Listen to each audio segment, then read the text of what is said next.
The church was completely silent. Everyone in the small town had gathered to say goodbye to Daniel Harper, a respected school teacher who had supposedly died in a terrible car accident 3 days earlier. His family sat in the front row crying. The casket rested before the altar. The priest had just begun reading the final prayer when the heavy wooden doors slowly creaked open. Every head turned. Standing in the doorway was Daniel Harper, alive, covered in mud, breathing heavily. His clothes were torn. His face looked exhausted. The church exploded into screams. Daniel stared at the casket with genuine confusion. Then he whispered words that would destroy the town forever. "If I'm here, then who's inside that coffin?" Daniel swore he never died. He claimed he had been kidnapped after leaving work. According to him, someone drugged him. When he woke up, he was locked inside an abandoned cabin deep in the forest. He escaped only hours before his own funeral. Police rushed to investigate. The cabin existed. The ropes existed. Daniel's fingerprints were everywhere. Everything supported his story. Everything, except one thing. The coroner insisted beyond any doubt that the body inside the coffin belonged to Daniel Harper. DNA confirmed it. Fingerprints confirmed it. Dental records confirmed it. The dead man was Daniel. So who had just walked into the church? Authorities ordered the coffin reopened. But when they lifted the lid, the body was gone. The coffin was empty. There was no sign anyone had opened it. No broken locks. No footprints. No evidence. The corpse had vanished. Then something even stranger happened.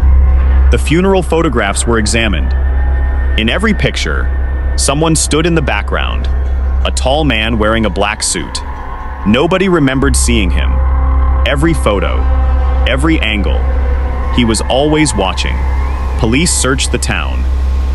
Nobody knew him. No hotel records, no driver's license, no security footage showing where he came from. Yet dozens of cameras captured him, walking directly behind Daniel for weeks before the funeral. Always just far enough away, always watching. When detectives enhanced one blurry image, their blood ran cold. The man's face looked exactly like Daniel, only older. Much older. Searching Daniel's house uncovered a hidden trapdoor beneath old carpet. It led to a forgotten basement. Inside were hundreds of newspaper clippings. Every article involved mysterious disappearances dating back over 50 years.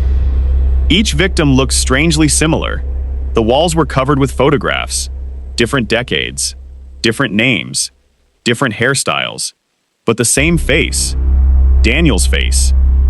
Some photos dated back to the 1950s, others to the 1970s.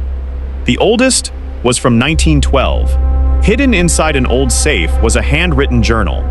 Its first sentence read, "If you're reading this, you're not the first Daniel Harper." The journal described a terrifying curse. Every 30 years, someone identical appeared. One lived. One died. Neither remembered the truth. Only one could remain alive. The other had to disappear. DNA tests were repeated. Impossible. Both Daniels had identical DNA, identical fingerprints, identical scars, even identical childhood injuries. Doctors couldn't explain it. Psychologists couldn't explain it. One detective quietly resigned. He wrote only one sentence. Some truths should never be investigated. More identical disappearances were discovered across different states. Every 30 years. Different towns. Different names. Same pattern. Someone always attended their own funeral. Someone always vanished shortly afterward. No survivor ever lived longer than 7 days. Daniel wasn't told this. Police feared panic. But someone else knew, because Daniel began receiving anonymous letters. Each contained only one sentence. "He's getting closer." Daniel started seeing another version of himself. Across the street, standing outside his workplace, watching through windows at night. Whenever he chased him, the figure disappeared. Neighbors claimed they saw two Daniels arguing in the middle of the road. Security cameras showed only one. A retired detective confessed something unbelievable. 30 years earlier, he investigated the exact same case. Different victim, Same face. He followed clues to an abandoned lake. Divers searched beneath it. They discovered dozens of skeletons. Every skull looked identical. Every victim shared Daniel's DNA. The anonymous journal contained one final warning. When the seventh sunrise arrives, only one of you will remain. Daniel counted the days. Day 5. His reflection sometimes smiled before he did. Day 6. His shadow moved in the opposite direction.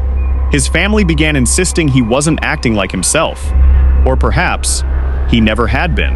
On the 7th morning, police received an emergency call. Daniel's house was empty. Every window was open. Mud covered the floor. The only thing left behind was a funeral program. Not his funeral, the detective's. On the back, someone had written, "The wrong Daniel survived." The detective rushed home. His wife opened the door. She smiled strangely, then quietly asked, "Which one are you?" The screen fades to black.